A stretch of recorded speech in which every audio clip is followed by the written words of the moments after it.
We're here to talk about the future of Philadelphia. But what if the future was, the best of Philadelphia was actually in front of us? And what if the opportunity right in front of us was to be masters of our own destiny and create a culture, create a society, create an ecosystem where we are feeding ourselves and all the benefits associated with that, all the good, healthy, fresh food, all the jobs associated with that, all the benefits, all the empowerment, all the agency associated with that.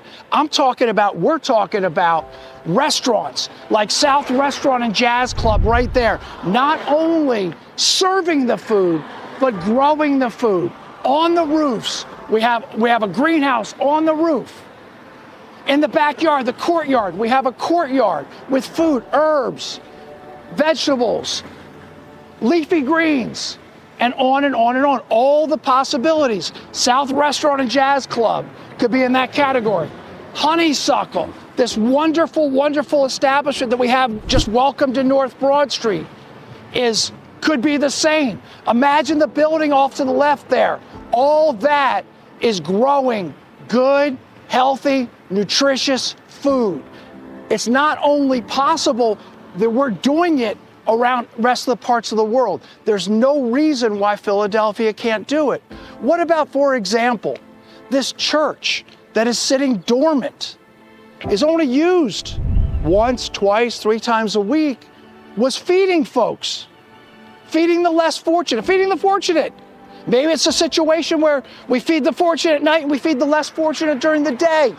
Imagine the possibilities. But right now, this is not possibility. This is stagnant. This makes no sense to me. Makes no sense to us. Same thing, here's Osteria, another wonderful restaurant.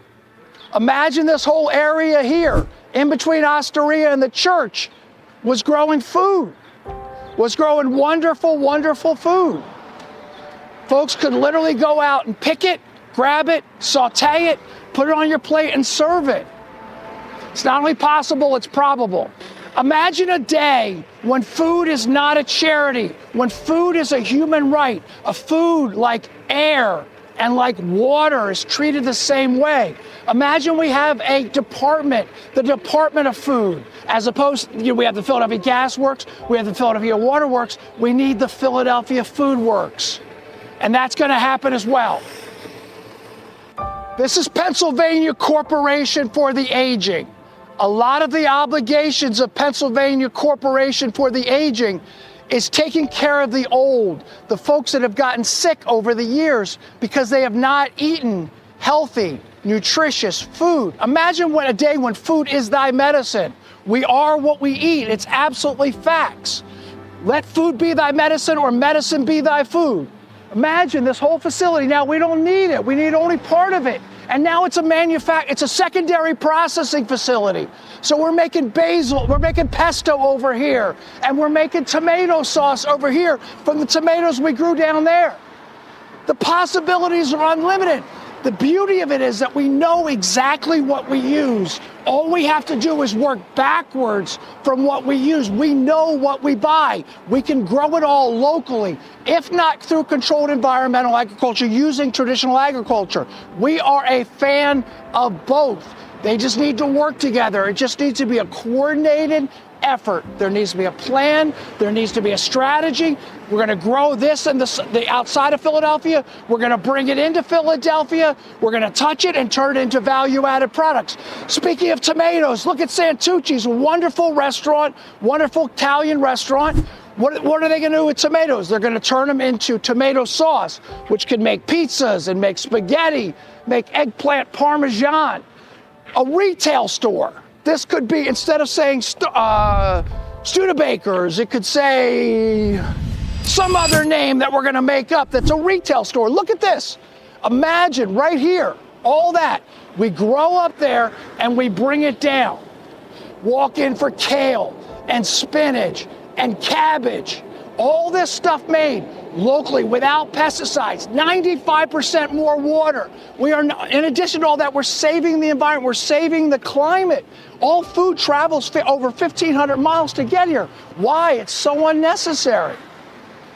And we're trying to figure out how to feed people, and we're trying to say, okay, we got to get all this food from all the way over there into this neighborhood. When we can take the food, grow the food where the people are.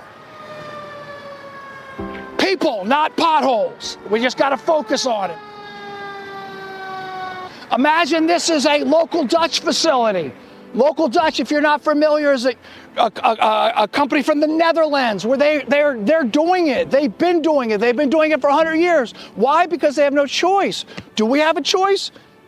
Obviously we do, and that's why we do it. It's not necessarily the right choice, in my humble personal opinion, but the state of New Jersey, a country the size of New Jersey, is the second largest exporter into Europe.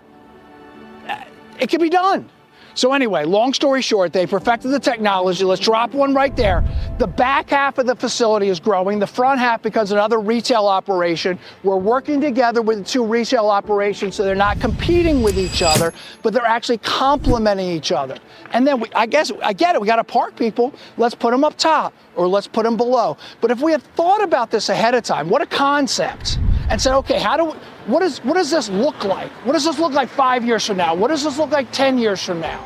Okay, wait, stop. I love it. We need a parking lot, but what else can we do with the space to maximize the space? Does that fit into our vision? Are we truly masters of our own destiny if we're simply reacting to whatever happens to us? The answer obviously is no. It's a rhetorical question. This could be mushroom land. Mushrooms as far as the eye can see, as high as the eye can see. But the divine Lorraine, and why North Philadelphia? North Philadelphia has always been on the cusp, always been on the forefront, always been pushing the boundaries. Father Divine pushed the boundaries back in his time.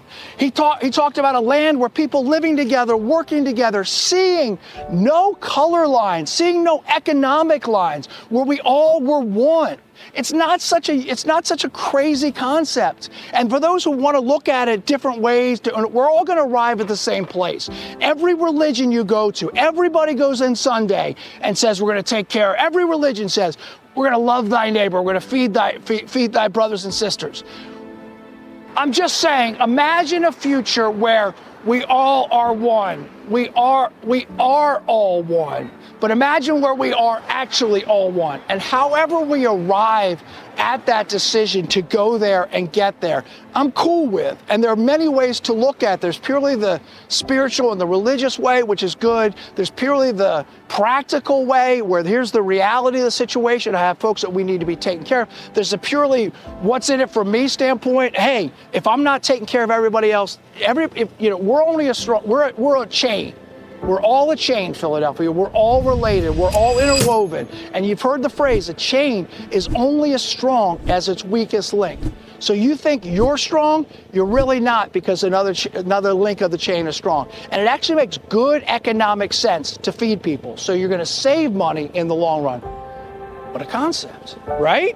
And if you're the city, you're running a business. You got to look at it like, these are your employees. These are your potential employees. These are the possibilities. And by lifting up everybody, that lifts all boats rise. That's the phrase, right? So the city, with all due respect, just needs to be cognizant of all of its folks and get all of its folks involved in the economic engine, all folks involved in the business of the city.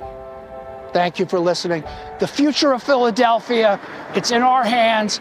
I beg you, I implore you to see the vision, embrace the vision, and if you're with us, join us. We'll figure out a way for the role that everybody can play to help make this a reality, because we're masters of our own destiny. I don't know how else to say it. The best way to predict the future is write the future, script the future. So let's just do it. Let's not talk about it. Let's be about it. So if you want an operational checklist of how we can make all these things happen, email me. I'll give you, everybody laughs at me, my AOL, hgheyman@gmail.com. You can call me, 215-406-0774. Call me, text me. Let's get coffee, talk about it, or a bourbon. Thank you.